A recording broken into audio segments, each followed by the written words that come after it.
Alright, welcome back to Nick Lenz's Comic Corner Classic, Lesser Known Classic. This is episode number 3358, Doubleshot number 3252.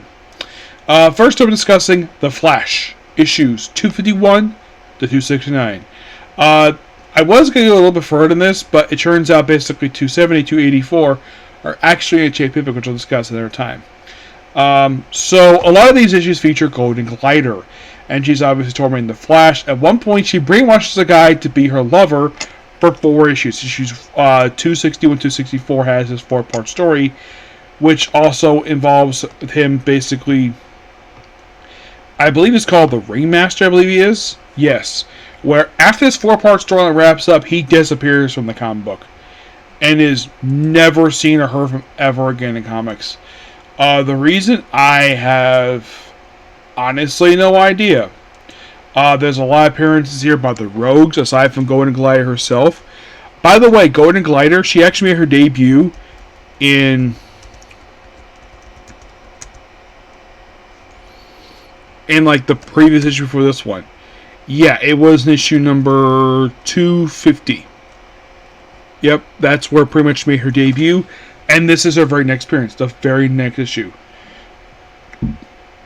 And she's here with her brother, Captain Cole.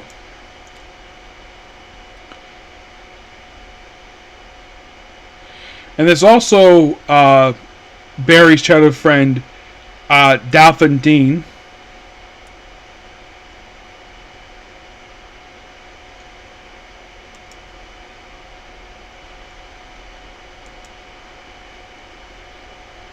Which, of course, basically she... after this issue here, this actually be her last appearance for many years. After 251. You see, she returned in issue 308. Which was... if you're curious... let's see, this issue was released in... let's see... cover date July... probably in May of 1977. And then she came back roughly 6 years later.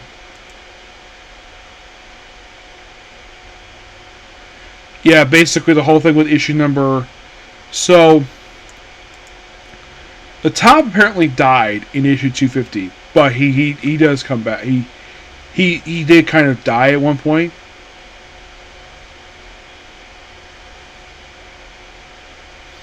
He died in 243. And basically, Carrie Bates is the writer for pretty much all these issues. So, and then after Golden Glider's dealt with that issue... we have a team with Elongated Man for the next couple issues. Yes, the Elongated Man. For issues 252 and 253. Because, of course, why not? And...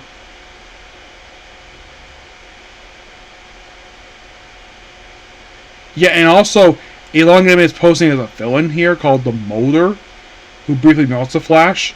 And then by 254, we have Return of the Rogues, but mostly put the classic Rogues, Mirror Master, Weather Wizard, Pied Piper, Trickster, and Captain Cole with Marsden, who was a thief. Fun fact, he actually made his debut in the very first comic appearance of The Flash. Was he the first villain? No, he was the second villain appearing in the comic book. But, great, they brought him back here, per se. And the guy had not made many appearances. I mean, prior to these 2 issues, 254, here's the thing. After his debut appearance, his next appearance would not be until 215. And then, of course, he appears in 254, 255, and then appears in Life's Red Flash one-shot, and that was it for him. And then by, 255, of course, it's basically a storyline, Return of the Rogues, where... like, first he was with Mirror Master, defeats him, and then Flash poses as Mirror Master to take down the rest of the Rogues. And, of course, basically Golden Glider is part of the lineup at this point, along with Abracadabra and Heat Wave. And this storyline goes on. Like, it goes on for that 256, and then 257. Now, Golden Glider herself, like, she is very heavily active at this point in time. It's like they heavily feature her in these comics. She only misses a couple issues. It's like once she made a debut after 251, comes back in 256, 258 as part of this rogue storyline that they have, and it kind of gets wrapped up by 257, and then she takes a break for a little bit because for 258 to 260, we have, get this, we have Barry versus old Green Lantern villain Black Hand. Yep, Black Hand, who last appeared in issue 84 of Green Lantern, which was just 7 years prior to this issue. And then, of course, he appears in the following issue. I think the storyline gets wrapped up by 260. It's quite interesting the fact they brought this guy in here. And Hal Jordan is not even involved in these issues, which is interesting. We also have this character named Barry Sands, who's basically Barry's neighbor. Yep. And he debuted in 248. He was in 249, was involved for 258, 259. Appeared 2 more times after that, and then made his last appearance in the live story of The Flash. By 260, I think this is where basically where actually Barry battles a character known as the Viper, who appears in this one comic book called, yeah. And then, of course, we debuted this character known as Ringmaster. Also, we got the debut of a character named Matthew Putson, who was basically Barry's boss, and this is the comic where he made his debut appearance. And after this issue, he would now return to 270. He's actually around for a pretty good period of time after this. Yep. And like I said, the Ringmaster storyline that lasts for 260 and 264. And eventually, of course, the guy disappears, never to be seen again. By 265, you have Barry and Iris getting involved with aliens. Now, here's the weird thing, though. Like, after the whole Ringmaster storyline wraps up, after the course of a few issues, yes, after the storyline gets wrapped up, and then for some weird reason, not really sure why this is, well, by 265, Wally West, aka Kid Flash, he gets a return in the title. Then you go, wait, really? Yeah, Wally's back in the Flash title, and he has a feature, a very brief feature. Yes. Of course, yes, people know that years later, over a decade after this issue came out, he would be the star as the Flash of this title. Yes, that is 100% completely true. That is no change in that. But you're probably curious, though. Prior to appearing in 265, his last appearance in the Flash title was actually 240. Yes, and this feature only lasts for just for a couple issues. Just involves Wally dealing with basically just some teenage stuff, because why not? 266 involves the origin of Heatwave, kind of his obsession, and it lasts for a good couple issues. The whole thing with Heatwave, which is very interesting. And then 267, mind you, is basically the origin of Flash's costume, and kind of how he gets back in the suit. And with 268, basically, Barry teams up with, the thing is, apparently, people try to sell copies of Flash Comics 26, because, Flash Comics exists in this universe at this point in time before they kind of, it's really weird. Yes. And it's Crooks, yeah. You probably think, oh, is Green Lantern and Wildcat fighting Barry? Oh no, it's Crooks dressed as them. Yes. And then by 269, he battles aliens again.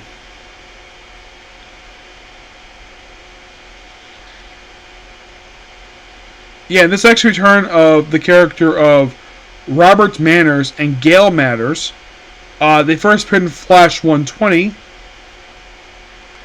And then they made their last appearance in Flash 325, which was about 4 years after, like about 5 years after the issue came out. And that's the issues. Overall, really, really good. I give Flash 251 to 269 a 10 out of 10. Next up we have is Rebels. We're starting with issue number 2 here with this book because I have technically reviewed issue 1 already and issue 0. So, in these issues, basically, Valdoc's on the run from his own organization he helped founded. He also gets drunk, runs into Lobo, gets a fight with him for a couple of issues, and slowly but surely he's getting his senses back to fight his own baby son, who is mad with power. And by the way, his son Lyro is barely in this title. It's like he's here at the start, and then he doesn't appear again until like the last issue. I'm not sure why Tom Payer did this for, but he did. So, and then about halfway to the book, we had the return of Captain Comet. Yes, he's back in title. With issue number 9. Yes. After Viral gets basically his faculties together, and slowly but surely, he basically gathers resources to take down his own son, and then he reunites with FaZe, Lyra's mother, which of course then by the final issue, and this is kind of weird, it's like, ha ha ha, it's like basically Lyra was evil, and then he stopped about halfway through the issue. You think, wait, he's going to be a big battle? Or basically Lyra's about his son? No, he just basically easily beats him, gets out of his rubble skeleton, and he gets out of his chains. Also, FaZe gets turned into goo. Yes. And his own sons get turned to goo too, but he's able to get back normal, no problem. Yeah. And also throughout this, basically, there was a couple members of Rebels, basically, who became a married couple.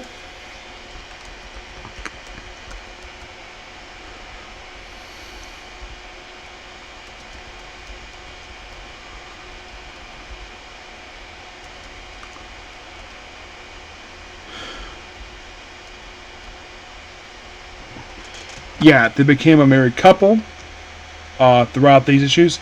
And also the continuing tradition with Legion, where each issue basically was called Rebels, like 94, 95, and 96.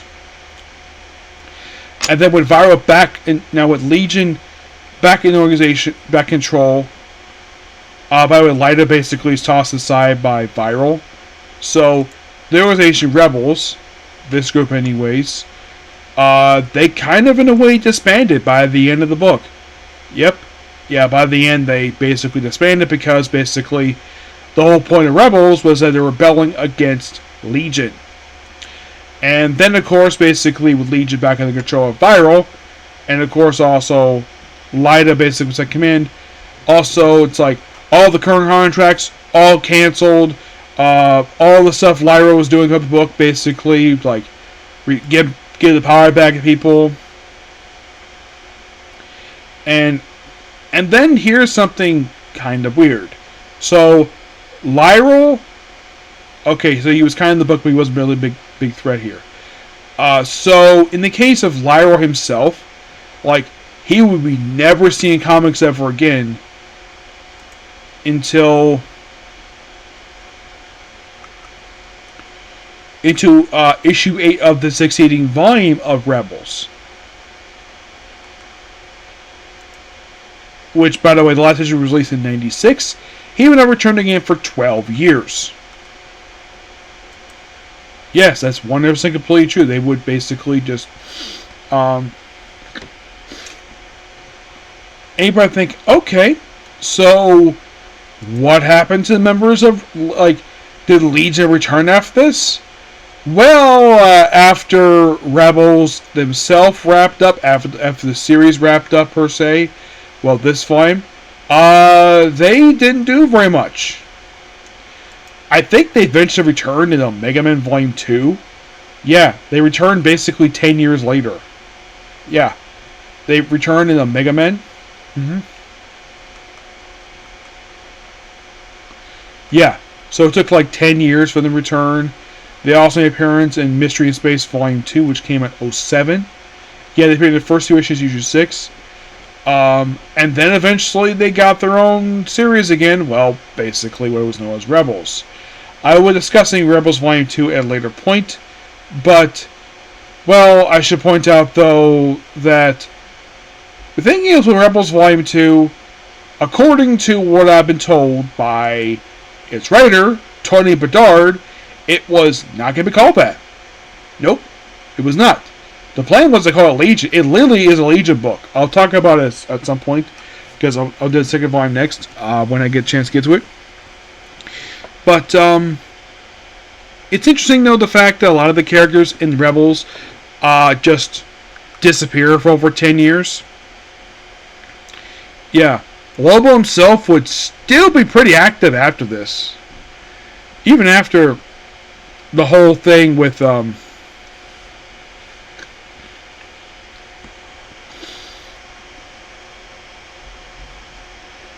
you probably think, like, well, Lobo's perfectly fine. Yes, he did appear in the title, per se, as a occasional recurring character. He appear as much in Legion. Well, there was no reason for him to appear very much in Rebels.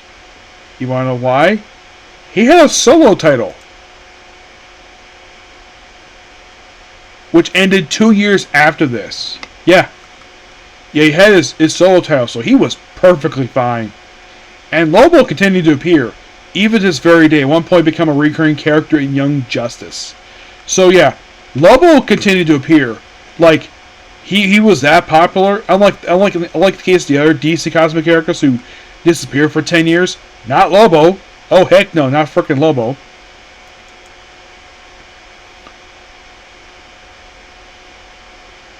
Well, in the case of basically the one who was known as R.E.B.L.E.S, one found member of the team, he, of course, just didn't do very much because basically, thanks to the whole Zero stuff, he pretty much was wiped out of existence, per se.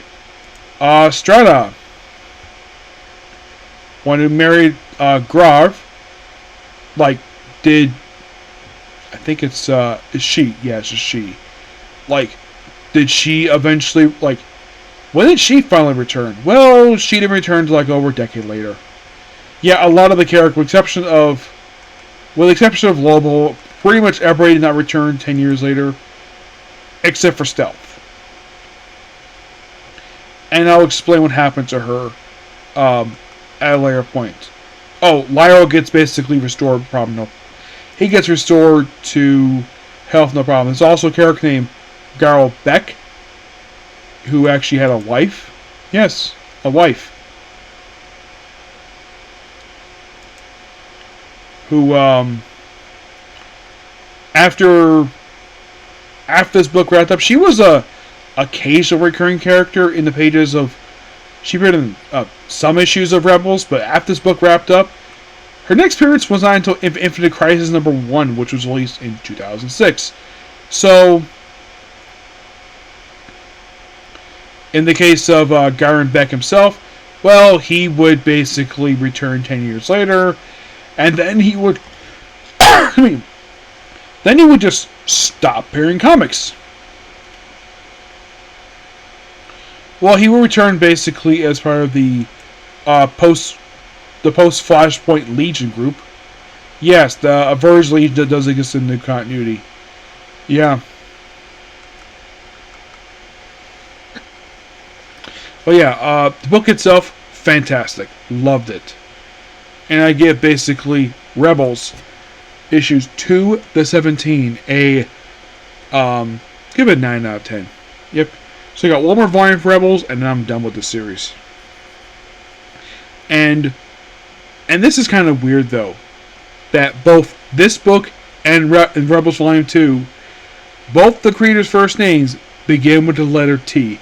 That was by sheer coincidence. Yeah. But that's the end of Rebels Volume 1. Yep. So yeah, that's pretty much it. Take a video. Please make sure to like, comment, subscribe, to notifications. I probably won't get time to watch basically more Solo Living right now. I'll probably watch more of it tomorrow, okay? So, bye.